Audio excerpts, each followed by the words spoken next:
Welcome to Why Don't We Dress for Dinner Anymore? With our host, Teddy Krochman, senior style icon and boho goddess. And Melissa Pierce, my co-host, entrepreneur, documentarian, and natural redhead. So let's do our little merch toast. Why don't we dress for dinner anymore? I don't know, Teddy. Why don't we? Tell me about your outfit, though. Okay, very boho chic was given to me by a company called Buddha Trends, where they actually specialize in making boho chic outfits. So I thought I would wear something that is typically, I would not say on my style radar most of the time. I would say, Really adorable, though. yeah, it is cute. And so that's why I thought I would wear it. And it's different. Oh, explain it for people listening. What are you wearing? I'm wearing a peasant dress, which peasant ethnic clothes are kind of the boho vibe. I have a lapis necklace on. It's fantastic. With a big jumbo lapis matching ring. I also have these really cute boots on, but I don't know how to show. Let me take off. Sure. I'm going to take my boots off and I'll show them to you because they're really cute everyone. Look at how cute these are. They're cute. They're like patchwork. They're patchwork, and then they get like buttons on the side and they zip. They're really cute. And I didn't want to stick my whole leg up there, but they're really cute. So it's a whole vibe. I even have like a little pattern coat that they sent to me, a little flowery coat. So I look very boho chic. And I thought, well, you know what? Boho chic is back. It was shown for the fall winter trends in 2024. So, Melissa, let's talk a little bit about the origins of boho chic, which of course occurred in my youth. Oh, all the trends started in Teddy's youth. In my youth. So that's in my youth. Late 60s, early 70s, really was more started by the hippies. Okay. The quote unquote hippies, the people who were out protesting the Vietnam War, free love, let's have some doobies and let's spark up a doobie and listen to some music and get a bag of Fritos. That was the group that really kind of started the trend of boho chic, and then it caught onto the fashion radar. And so, of course, a lot of the designers started purposefully making clothes that looked in the boho kind of vibe. Vivienne Westwood, as we were talking about, was one of them. Wait a minute. So Vivienne Westwood did boho chic. Mm-hmm. Then she did these incredible corsets, but then she also was responsible for bringing like ripped jeans into the mainstream. Like Vivienne Westwood is more powerful than I ever. Yeah, Vivienne. Well, yeah, she was a top designer, British designer, and she did change up her looks, although they were always on the edge. Like she was another one, even before Versace, and the famous Versace dress with all the safety pins that Helen. What's that actress? Elizabeth Hurley wore. And it was black and had all the safety pins up the side. That was Versace, but actually Vivienne Westwood did the safety pin look first, where she had clothes pinned up with safety pins. Right, and then the punk rockers did that. Punk rockers, which probably is where Vivienne got it. Got it. Yeah, Vivienne loved her punk rockers. Right, because they were all like anti-consumerist. Yeah. We don't... Anti-establishment, anti-corporatist. Just anti-everything. Anti your ants. Anti-ants. They were totally against ants. Both the insects and the relatives. Right, anti-aunties and anti-ant. The insects and the relatives, totally. Yeah, done. They were done. They were done. So, okay, it went from punk rockers. Wait, boho chic, though, went from hippies who were pulling boho chic, and why? Well, again, it was the anti-corporatist, anti-war movement.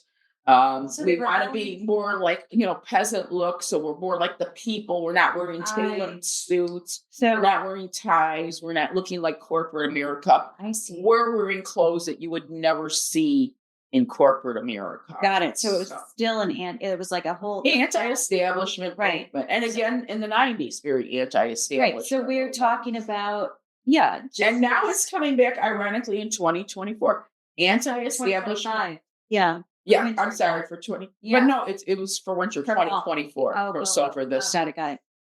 And it's ironic that this is the year that the quote unquote, anti-establishment candidate won for president of the United States.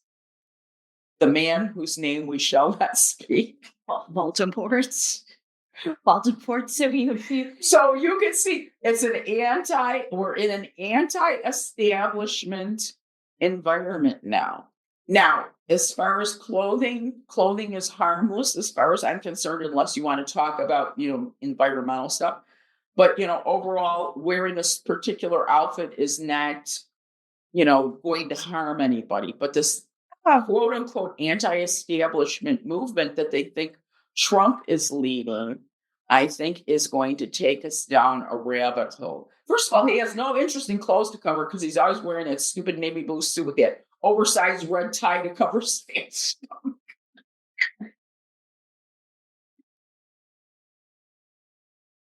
We have nothing fashion-wise to cover in the president. So excited. Oh, we can talk about fashion all the time. Kamala and her chucks and pearls. Nothing now. Nothing. No. All we got is him. That's Him. Thanks a lot, America. You've ruined our fashion voyeurism. Exactly. Nothing to talk about for the next 4 years. Although, then again, the people who elected him, salt of the earth. So they're wearing what?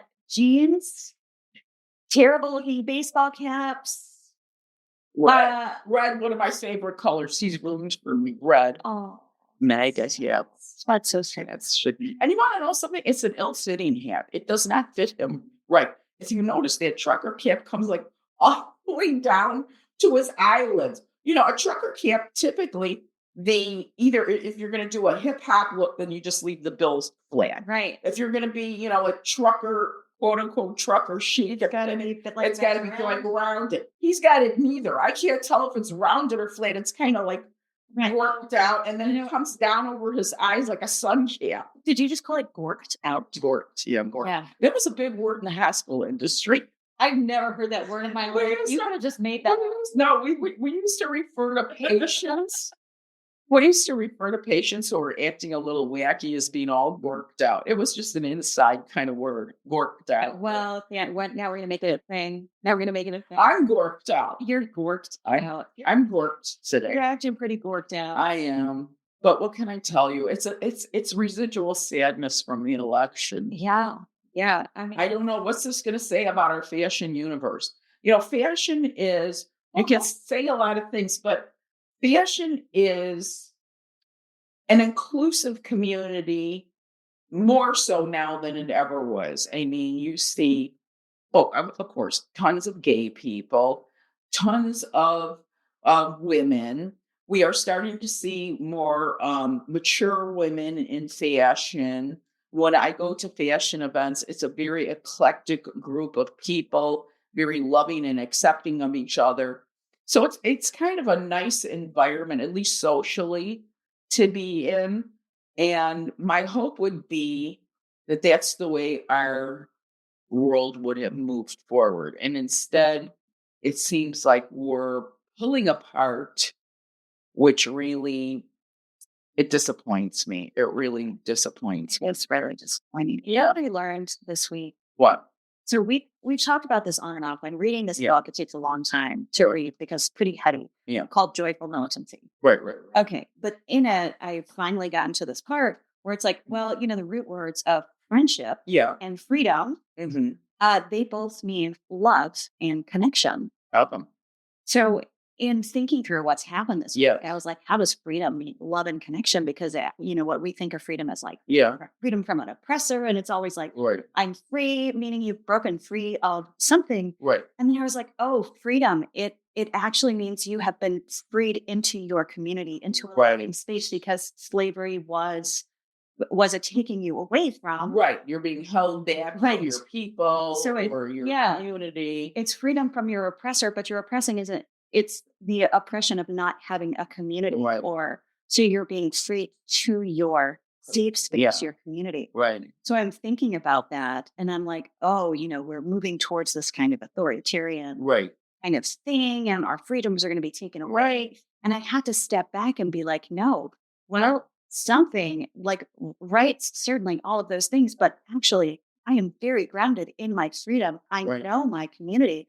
Fashion knows its community and they're going to keep each other safe in that friendship and that freedom to be connected. I hope so. And I'm kind of excited to see, selfishly, I'm super excited to see what kind of fashion comes out as rebellion against what's happening in the world. Well, I think we're going to see a lot. Yeah. I think we're going to see a lot of rebellion against establishment, corporatism, fascism. I wonder what that is going to look like. I went to given rich genes. Yeah, I went to a preview of a designer this weekend named Titus. And he has a marvelous collection. It was just a preview. His full collection he's going to show in 2025. But his mainstay of his collection was ripped skirts. I'm men. So, again, very anti-establishment, ripped skirts with real high, slits up the front, jackets with a heart shape cut out in the back. So maybe a message of hope and love. I love it. I love this one jacket he had. It was really cute. It was a black jacket. It was some kind of material cloth. I can't remember what it would be, but it had a short sleeve on one side, like a cap sleeve on one side, and then a full long sleeve on the other side. And then it had little silver rings placed all over. It was really cute, really adorable. So you could see it wasn't like your everyday kind of stuff that you would see at Macy's or Bloomingdale's or whatever. It was very artistic. And like I said, for the most part, he calls it, I think his collection was called Roar, and it's like raw. So it's RAW and then an R at the end. So it sounds like roar, like a lion or something like that. Right. But it's raw R. And then it's called Genesis. And interwoven in it. You know what I love is that when you try to soften a lion's roar for a child, they write it roar also. Like a stuffed lion will not roar, it will go roar. Yeah, this is like roar. Right. Feet. Right. Okay. Yeah. And because he's a big fan, he explained to everybody at the event that he's always been a huge fan of dinosaurs. So when he did a little video of his collection, it looked like it was done at the Natural History Museum where they have all the dinosaurs. And so he had the models posing around dinosaurs. That's hilarious. And it's kind of and he calls it Genesis. Wait, Teddy, what's your favorite dinosaur? This is really important for me to know. My favorite dinosaur is Tyrannosaurus Rex because he's got the little arms, but he's very powerful. He's also the hugest, but he's got these weird little arms. They could never figure out why the Tyrannosaurus Rex's arms were so tiny when he was the largest dinosaur of all of them. But he had these little shrimpy arms. So I thought that always made him interesting. I think they found a bigger dinosaur than Megalosaurus. Really? Oh, it could be. I was more up on dinosaurs when my son was 5-6 years old. This was amazing. Alex could remember the name of all of these dinosaurs. Yeah, Mom, that's the Brachiosaurus. Brachiosaurus. What the hell is that? The Triceratops of this and that. And he had all the dinosaurs. So I was really up on the dinosaurs then. But, he's now he could care less about dinosaurs. Right. He's not, but nobody's asking you what your favorite dinosaur is. So I've kind of forgotten, but Tyrannosaurus Rex was always kind of a little favorite because he looked like he was begging a little bit.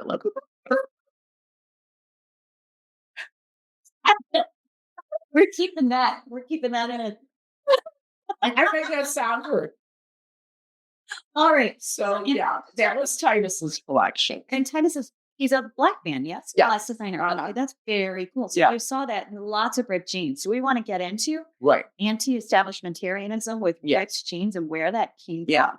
Because I honestly thought that my generation invented. Oh no! Of course, because I grew up in the 90s and I was just a dumb teenager. Yeah. I was like, ripped jeans, because screw you. Right. Yes. Right. But It really started in the 70s. Damn it. And to tell you the truth, like we were talking earlier, Yeah. I don't remember wearing ripped jeans in the 70s. I do remember wearing them in the 80s, probably because they became more corporatist. So, in other words, the stores were creating the already ripped jeans. Or in the 70s, kids would rip their own jeans. So that was more original. Or they would just fire them until they wore out. Yeah, but a lot of, they just cut them and then rip them. I mean, that's what I did in the 90s. Yeah, and they make their own, but I bought the, corporatist version of the pre-ripped jeans, you bought them in the store. Ripped. Sure. So that's the first time I remember wearing them, but it was interesting. We were both reading up on the ripped jeans. Yeah. It really was during the 70s, again, anti-establishment. Right. But originally, I think I read that it started because jeans were at one time just a working man's pants. That's right.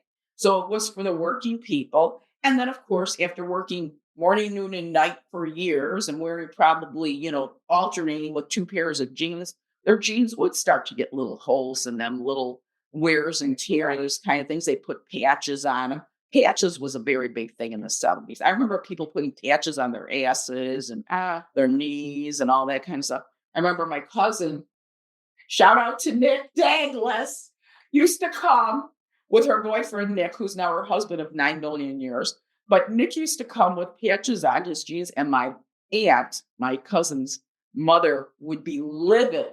She'd say, "Why are you bringing that guy around? Can't he afford a decent pair of jeans?"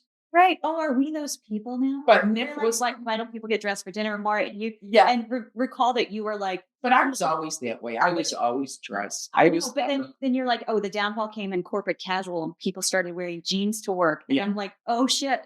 Right. Now I see it. See it. Like that, it's been watered down enough that jeans are still anti-establishment, but you can wear them on casual Fridays. Right. You can still, as long as they don't have holes in the butt or something like that. Right. But now we moved on to soft pants. Yeah. So now nobody wants to wear the jeans because even those are too uncomfortable. Well, talk about anti-establishment, right? Yes. Now they're like, those jeans are too restrictive. Right. They restrict my body and I won't stand for it. I'm going for the anti-establishment of Lululemon. Yeah, Lululemon's that cost $100 for a pair of stretch pants. I could buy the same pair for $19 at Costco. Corporate America. Where it's well, it cost $100. All right, let me ask you a not very politically correct question. All right. Do you think that we've been given all these reasons? We ask it of all of our guests. Why do you think that everybody's dressing so casually? A very common response is there's 2 common responses: COVID and people want to be comfortable. Right. But let me ask this. We're a very overweight society. I mean, the United States, the guesstimate is that about 70% of the population in the United States is considered overweight. And I think it's 30% to 40% are considered morbidly obese, which means only about 30% 30 to 40% of our population is considered within the healthy weight range. Do you think that the fast food industry is responsible for this casual dressing? Because everybody's gotten so damn overweight that they can't fit in their darn clothes. And so they want clothes that will expand as they're eating their damn fast food. I'm being honest now. I'm being real. Actually, I'm being real. I would like to take more steps back and blame it on more things. Okay. How about blame it on the bossa nova? Okay. Blame it on the bossa nova. I don't know what that sounds like. That was a song about the 60s. Blame it on the bossa nova. The dance song. Yeah. Okay. Yeah. Blame it on the bossa nova. Blame it on car culture. Blame it on building a entire country around driving in cars. Yeah. And where things are so far apart that you don't have time to get from work to home. Right. And have time to make a healthy dinner for your family. Right. Then blame it on, this idea of expansion, of capitalism, of conquest, of I don't know. Blame it on colonization. Yeah. Right? It all gets there. We like car culture brought us fast food, right? And I mean, McDonald's started as a vendor, a street stand, where you could get a quick meal on your way to something else. Yes. But then it became. It was inexpensive. Right. You can't travel. I think it's something like 50 miles without running into a McDonald's. So 50 miles. You It's can't go 2 miles without it. Right in a city, but I don't think there's anywhere. I don't think there's anywhere in the United States you can go within. Right. It's not like small amount of miles. So we could blame it on fast food, but honestly, I think we need to blame it on this idea of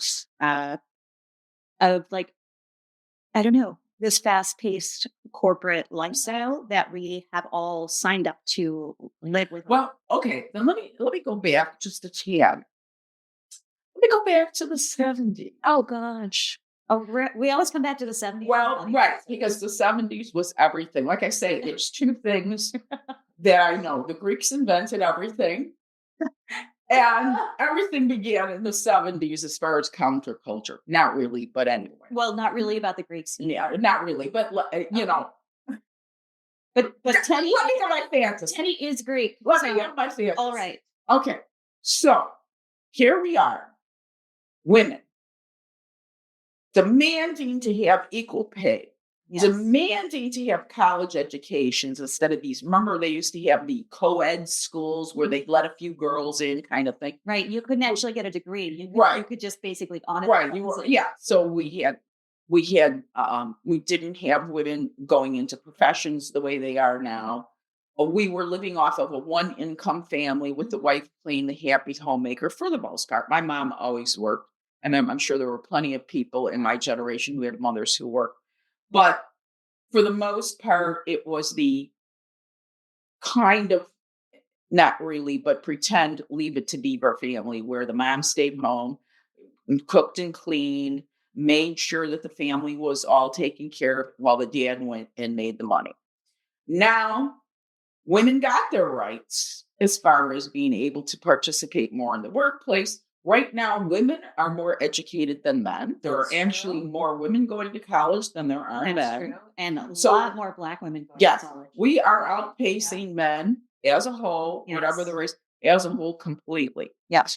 So now, who's making dinner? It's gotten so Taco Bell expensive because naturally now all families have two incomes. So the more money we make, the more the corporate America wants to, siphon that off for themselves. But the bottom line is, we can't have it both ways, ladies. Either you want to work or you want to stay home and take care of your kids and relax. You can't do both.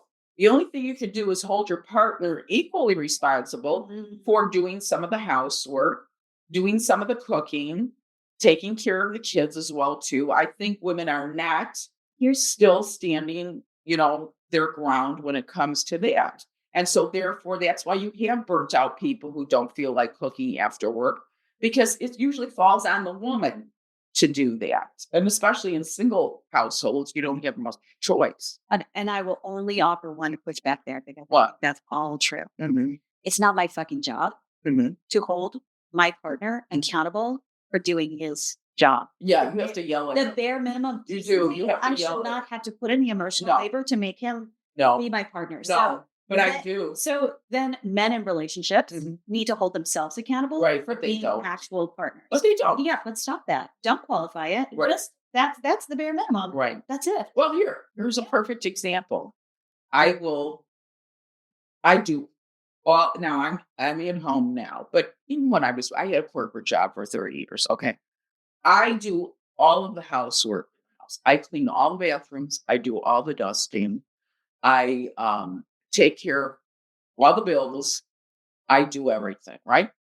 But when I started working, I said to Ken, you got to help me here because I will crack up if I have to do everything. Sure. And so he has to wash all the floors. He does all the grocery shopping. He does about 90% of the cooking. In fact, when I used to come home from work, he would have dinner waiting for me. Thanks, Ken. So please, we've been married almost 50 years. If I can get it done by this old man over here, You young ladies can do it as well too. What disappoints me is that my generation is the age of your generation's parents. Mhm. So what that's telling me is that my generation did not do that good of a job with our daughters to teach them that that's one of the things they should look for in a partner is someone who is used to sharing equally responsibility so you don't have to nag like I did originally. Yeah. Well, I think a lot more women are choosing not to have long-term partners. Especially if they're Yeah. especially if they're heterosexual because Right. they like they don't have to deal with it. Yeah. And yes, like generationally, Yeah. like I was raised to be the perfect wife and mother of like in a Mormon household. Yeah. And I had to learn like how not to behave that way Yeah. culturally so that I could raise my Right. children. So it was partly the way you were brought up. And 100%. Yeah. Well, my mom was saying, "Hey, Melissa, you can be anything. You can Yeah. be anything you want." It was very clear Right. what Direction you were supposed what to go. direction I was supposed to go in. Yeah. Like you can be anything, Right.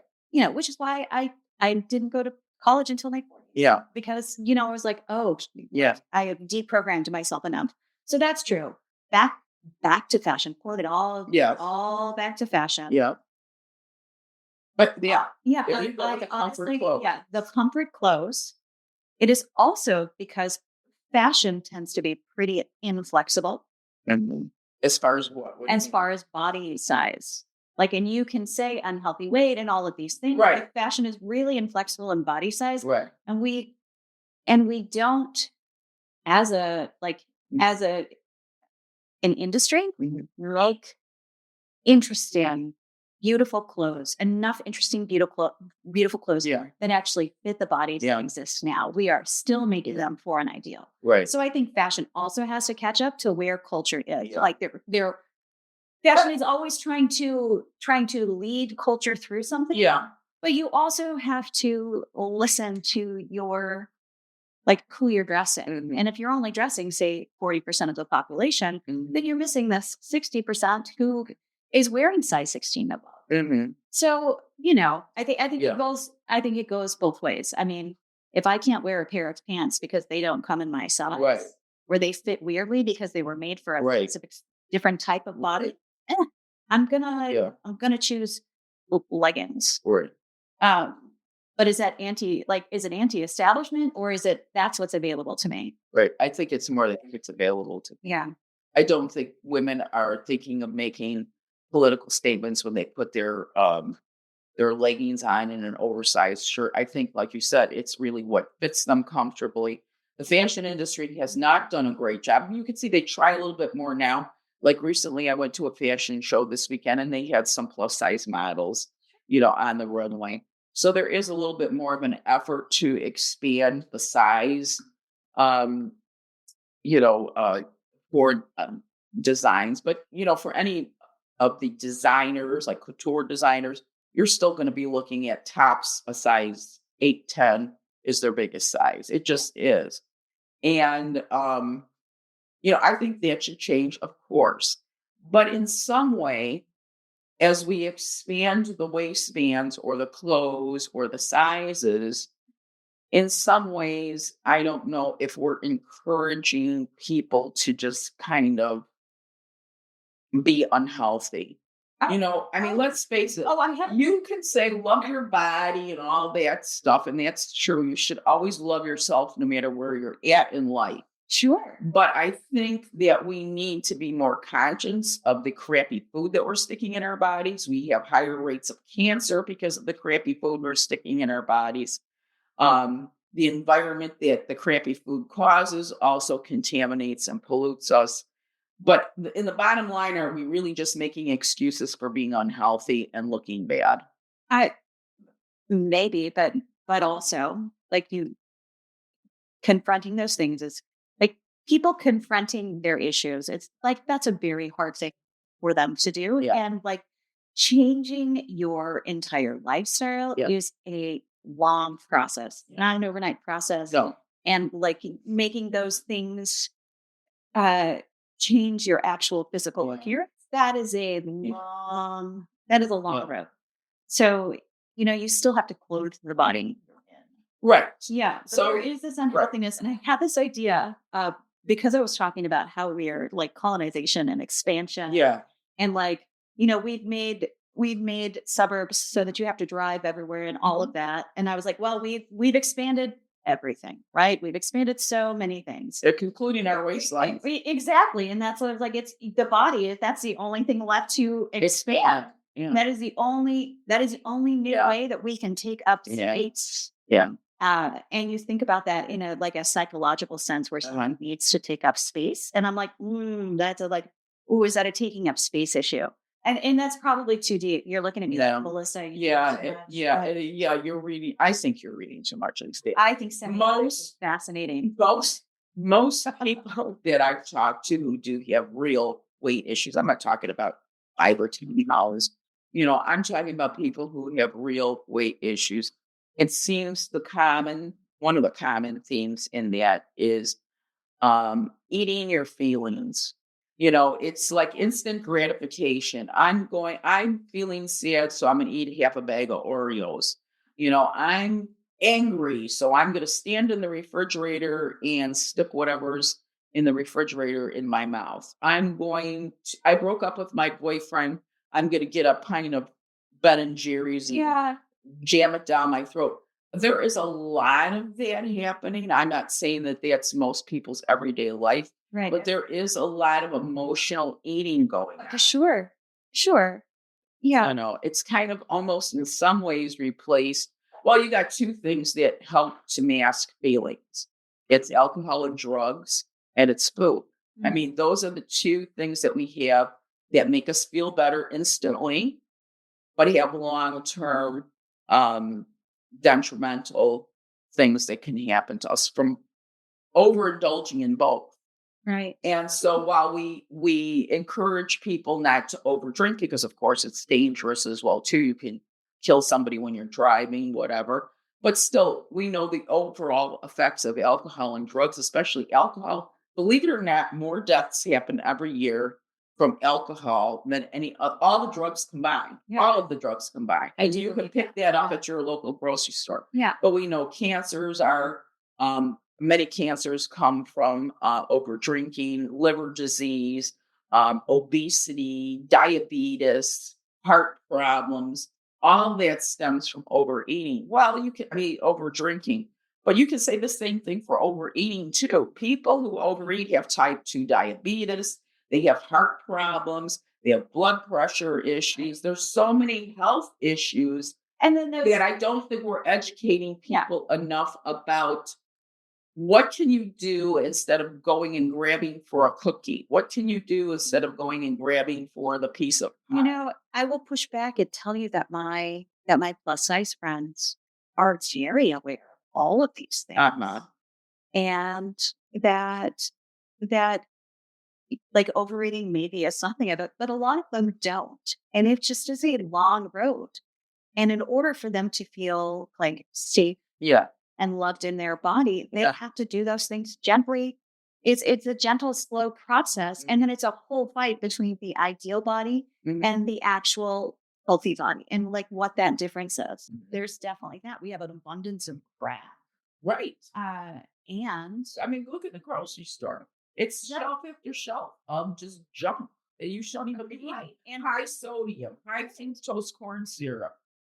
All the bad things for you. Right. And because it's a consumerist culture, Yeah. we're taught to consume. Yeah. And so it's like, what is the actual healthy balance with that? Are we actually thinking about it? I'm like, we were talking about this earlier. I was like, listen, just remember the average IQ of an American citizen is 98. Like they're not into it. Can I please interject into that? Okay. Do we understand that the food that we put in our bodies affects our brain and our ability to think? So maybe in the meantime, we're clogging our brains so we can't think and we don't have the IQs that we used to because we're eating junk food. Well, listen, United States fashion people that we love, when a society gets to about 97 in the IQ range, that is when the society starts to break down. So if you keep putting junk food into your body and your brain doesn't work, then shit's gonna be fucked up. Right. Now I have to put an explicit content warning on That's all right. There should only be adults watching this show anyway. This is for adults only fashion. Not the children, and now I'll never get a job. Oh, It'll be like all get the it. such dropping the F bombs all No, the time. who doesn't? Give me a break.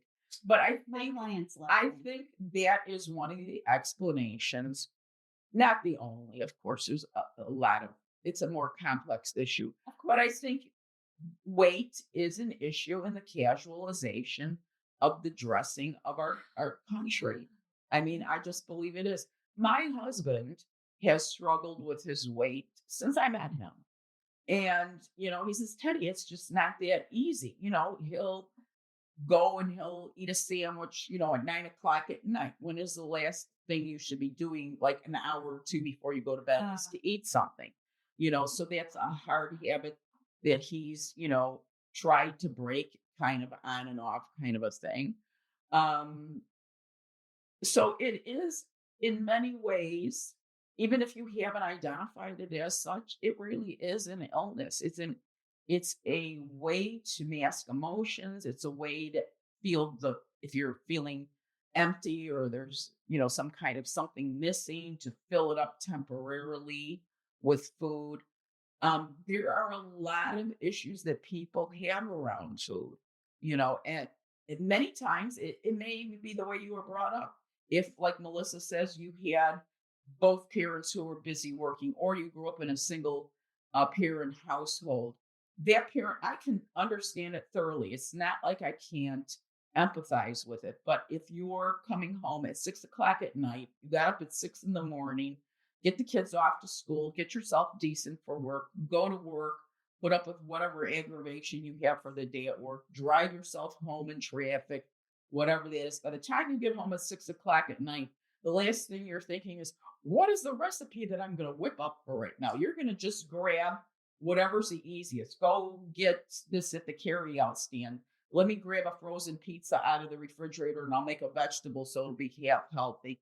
So I certainly understand that, especially your generation, who became what I think is the first full working generation. My generation was still, a lot of them were the little happy homemakers and all that. Right. Kind We of were the stuff. latchkey kids that grew up into the Right. working. And so, and I would say to myself, I don't know how these women do it, because when I had my son, I did not start working a full-time job until he was almost 10 years old. Now, granted, shortly after, and I've said this story before, shortly after he was about 2 years old, I started going back to college.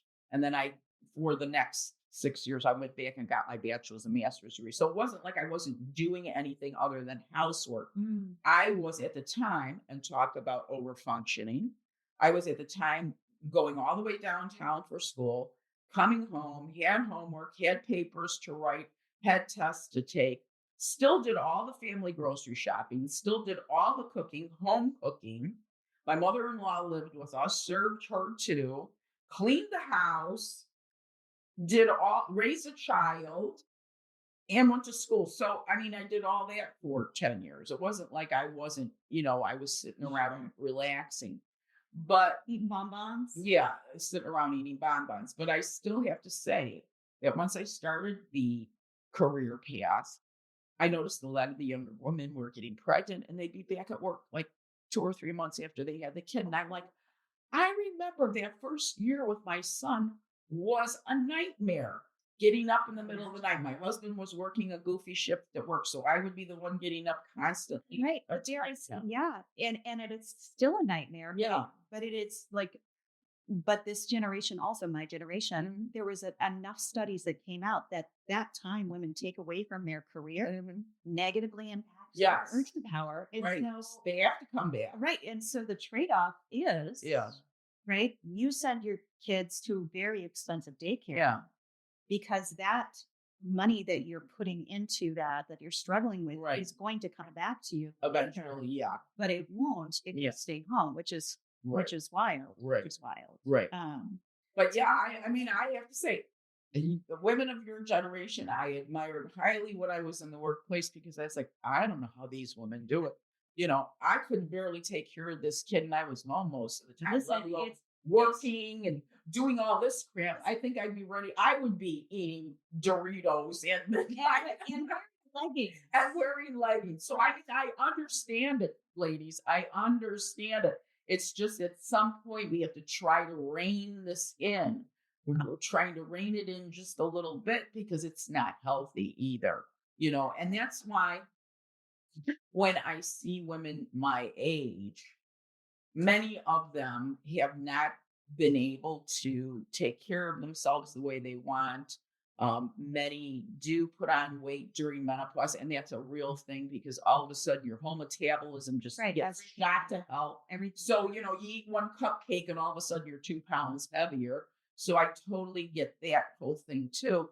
It's just that there's been so many studies on longevity, age longevity. One of the common factors all around the world is there are no heavy people who are living at 90 years old. You go to a nursing home and you show me one really heavy 90-year-old person. They don't exist because they've died. Also, I just want to reiterate, don't get any stupider. Democracy is depending on you. Yes, eat healthy. Feed your brain so you know how to make decisions. Your whole ability to think logically is spoiled if you're eating ice cream and Chips Ahoy every day. Just remember, society breaks down when people get stupider than about a 97 IQ. Yes, there you go. And we're at that right now, gang. So we all need to start eating our lettuce and vegetables. Stay away from red meat. I think we're at 97.8. Good luck, everyone. This show has gone off the rails. It has. But we would like to hear your comments as far as, do you think we're off the rails as far as, especially my commentary on my thoughts on why people have let themselves get so unhealthily heavy? What are your thoughts on that? Do you think that that we have become an unhealthy society? Now I'm not judging anybody, although I'm a very judgmental person. You know that, Melissa. No way. I'm extremely judgmental, and I will own that. I own it. It's one of my flaws, but I will say I'm judgmental. But I don't want anybody out there feeling bad because you're overweight or punishing yourself because you're overweight. I just want us as a society to think about what direction we're going in health-wise, because as Melissa points out, it not only affects your individual health, it not only affects your lifespan, but it affects the choices that we make politically for our world in general, for the laws that we allow to be passed, for thinking about our community as a whole instead of just thinking about our own individual world. There was a meme that I posted up on Instagram the other day, and it said, I am not going to trade my soul so I can save 10 cents on a dozen eggs and some gas. Exactly. That's what my daughters and I are also discussing this. I was like, wow, your body's just got sold out so someone could save money on gas. What's that like? Right. Exactly. So that's a real thing. I also don't want people to misconstrue what we're saying that overweight people have low IQs because they're like, oh, someone's going to take that. No. So not misconstruing that. I mean, they're, but yeah, we need. No, it's that. No, we're not saying that overweight. My husband is, he is almost, I don't think he's ever had an IQ test, but he's got to be at genius level. I mean, the man has a memory of retaining information like you wouldn't believe. Me, on the other hand, it goes in one ear and out the other. Right. No, I might sound articulate today about one topic, and then tomorrow you'll ask me about it, and I'll say, I forgot. Michael and I have a term for this. Michael's got a noun brain. He remembers the names of things. Yeah, I can't remember. Right. I'm the worst. I've got a cloud brain. I remember a concept as a whole and all of the history behind it. But if you ask me what the name of all of those things are, I'm like, I don't know. I don't know. It goes in one ear and out the other. But I will tell you something. If it really, really interests me, I will retain it. I don't have room for a lot of garbage in my brain. But I will say, going back to the heavy people are not stupid, that is absolutely true. My husband he had a weight problem all of his life. He's one of the smartest people that I've ever known. But when we're talking overall, in general, Melissa, yes, eating unhealthy will bring down your ability to think clearly, to think logically.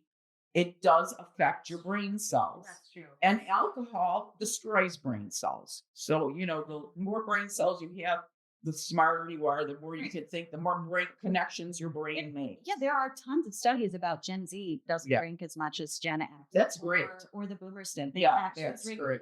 They actually drink so little that That's fabulous. brewers now have started to make a lot of non-alcoholic decisions. So they're introducing non-alcohols and Wow, that is so encouraging. Isn't that great about because my generation, they were a bunch of booze hounds. I mean, drunk was the thing. You get drunk or high, drunk or stoned. That's where we were at. And my generation, now that we're older, we're not drinking as much, but we're toking on the marijuana. Same with Gen X. Gen X is also not drinking as much, also doing probably a lot more marijuana now that it's cannabis, now that it's legal. And also, I think my generation is much more open to experimenting with like microdosing. Yes. Various mushrooms, various things, ketamine, LSD. Yeah.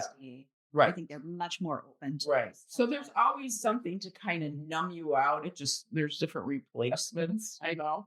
But the one warning I would say about cannabis is there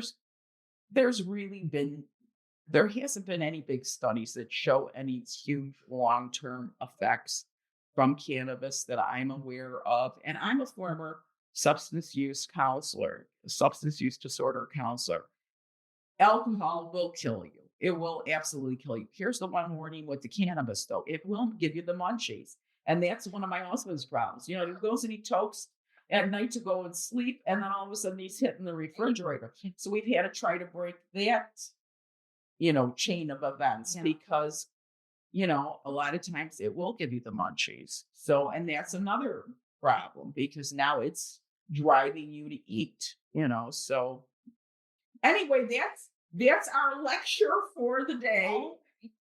It went totally off the rails. It did, but it kind of was interesting to talk about it because you really had a lot to say this episode. Well, you know what? I mean, is there any episode that I don't have a lot to say? I might share about. When I was in grade school, I had a teacher who would constantly put me behind the easel, and she would tell Teddy, quit visiting with your neighbors so much.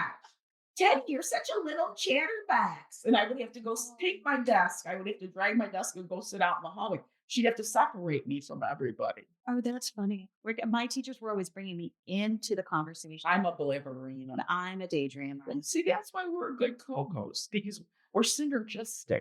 We kind of, we feed off of each other in different ways. It's kind of like a flea on a dog. Who's the that's actually symbiotic. Sorry, I got my symbiotics and symbiotic. Symbiotic relationship. Hippopotamuses. Which one of them is the one picking their teeth? Oh, this is terrible. Can we just say we're friends? Friends. We're a symbiotic relationship. Get back to we are a community. We are family. Okay. Anyway, whatever. It all ties back to fashion somehow. How does this tie back to anything? We were talking about symbiotics. We were talking about symbiotics and synergistic. They're two different words. Right. You're talking about what fashion communicates. You're like, it's not that deep. And I'm like, Teddy, it's so deep. We don't even know. You don't even know when you put something on your body, what you're subconsciously trying to communicate with. Absolutely. Well, look at all the factors that we just brought up. We did a whole hour practically on how eating affects your ability to think and what your clothing options are. Okay, yeah. Well, I mean, we need to get with it with clothing options for bigger women. That's all I'm saying is there are some incredible women out there that deserve to wear whatever Alexander McQueen is. Yeah, they're beautiful. Yes. Beautiful, so larger women. They deserve better fashion. You guys do. Shoot, I forgot the designer's name. You just went to one of his shows.